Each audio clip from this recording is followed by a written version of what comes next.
Guillaume, Ouais. on va partir du côté de Loisan, en Alors, Isère. c'est assez loin, figure-toi. Et aujourd'hui, on a dit qu'on va découvrir l'ensemble des Alpes. On va partir à plus de 200 km au nord de Samoin, effectivement, au Fresnay d'Oisan.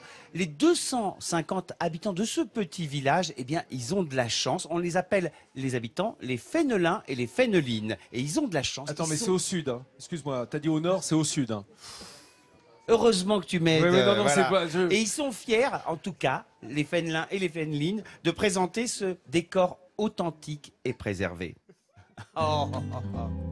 Situé à proximité de la frontière italienne, le Fresnay, village de 1200 hectares pour seulement 120 âmes, marque le passage entre Moyenne et Haute-Maurienne. Une carte postale dont on ne se lasse pas et que ses habitants ne quitteraient pour rien au monde. Ici, c'est vraiment le petit village authentique, voilà, très tranquille. Les habitants sont très proches quand même les uns des autres. On s'entraide beaucoup. On a quand même des personnes âgées qui sont du village, donc on s'en occupe. Les gens qui sont nés au village aiment leur village et veulent rester au village. Paul est né ici.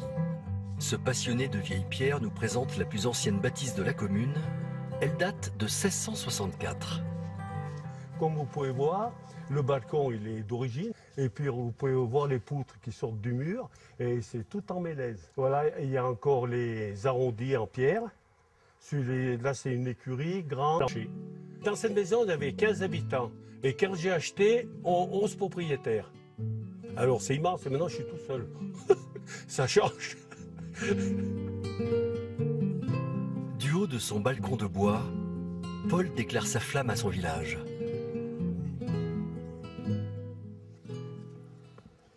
C'est calme. On n'est pas bousculé. On prend le temps de vivre. Voilà. Pourquoi aller chercher ailleurs? On dit toujours l'herbe est plus verte ailleurs. Mais moi, l'herbe, elle est verte ici. Hein. C'est d'un œil malicieux et amoureux que Paul voit son village. Un sentiment partagé par un habitant beaucoup plus jeune. Jérémy aussi est né ici. Et ce jardin est son petit coin de paradis. J'ai eu la chance de pouvoir voyager partout autour du monde, mais c'est toujours ici que je reviens.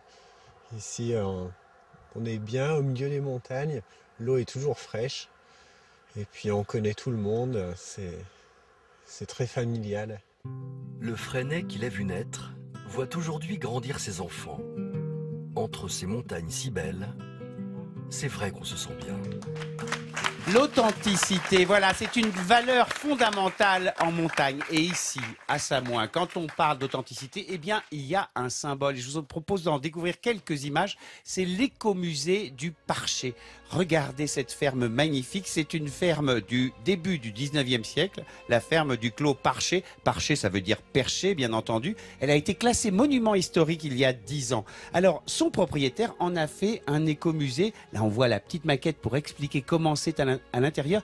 Les deux portes, une pour faire rentrer les animaux, l'autre pour faire rentrer les habitants, les fermiers. La cuisine, évidemment, avec ce poêle qui chauffe l'ensemble de la maison. Regardez cette table incroyable.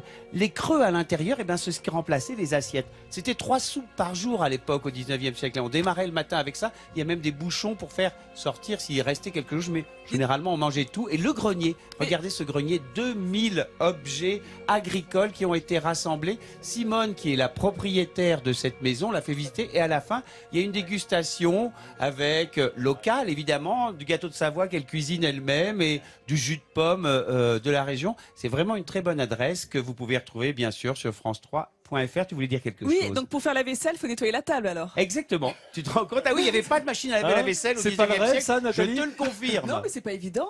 Non, mais Enfin, c'est bon. incroyable cette table. Mais c'est Rien que beau pour en tout ça, cas, ouais, ouais, voilà. cette table creusée au niveau des assiettes. Vous l'avez bien compris, mesdames et messieurs, les meilleures adresses pour vos week-ends, elles sont dans Midi en France avec Guillaume Crouzet et Jean-Sébastien Petit-Demange qui se partagent le boulot pour vous découvrir les meilleurs plans.